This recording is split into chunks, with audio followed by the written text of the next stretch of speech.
Donc on va, en fait, prendre en charge, les enfants comme dans la définition, voilà, le dit très bien, ce sont des patients qui ont une obésité sévère et complexe. Donc il faut un excès de poids, majeur, c'est-à-dire un IMC au-delà du seuil de l'IOTF 35. Je vous laisse, regarder les courbes du carnet de santé où elles sont disponibles aussi sur le net.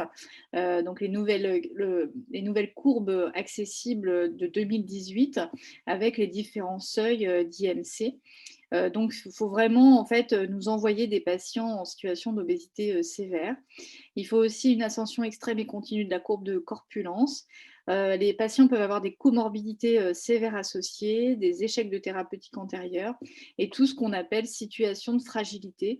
Alors c'est vrai que c'est difficile parce que beaucoup de nos patients en situation d'obésité sévère et complexe se retrouvent dans des situations, de difficultés psychosociales, famille non aidante, des handicaps, des pathologies psychiatriques, plus ou moins sous traitement, des pathologies chroniques, des troubles du comportement, qu'ils soient alimentaires ou pas, et des obésités, qu'on dit, syndromiques, identifiées ou pas d'ailleurs.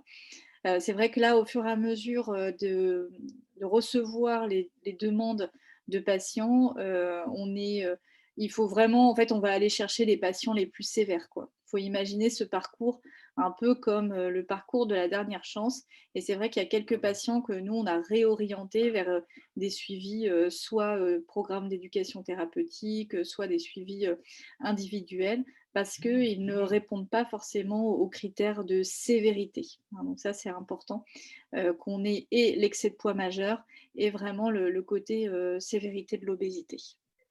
Parce qu'il y a une OK. question sur la tranche d'âge, possible à l'inclusion. Ah, La réponse, c'est 3-18 ans, mais on a un petit bémol quand même, sur les 18 ans. Voilà, on a eu cette réflexion-là il y a pas très longtemps, sur le fait que si on les inclut juste avant 18 ans, mais qu'ils partent après faire leurs études supérieures ailleurs, ça veut dire qu'ils sortiront du process Obépédia et donc il faut qu'on soit vigilant aussi, par rapport à ça.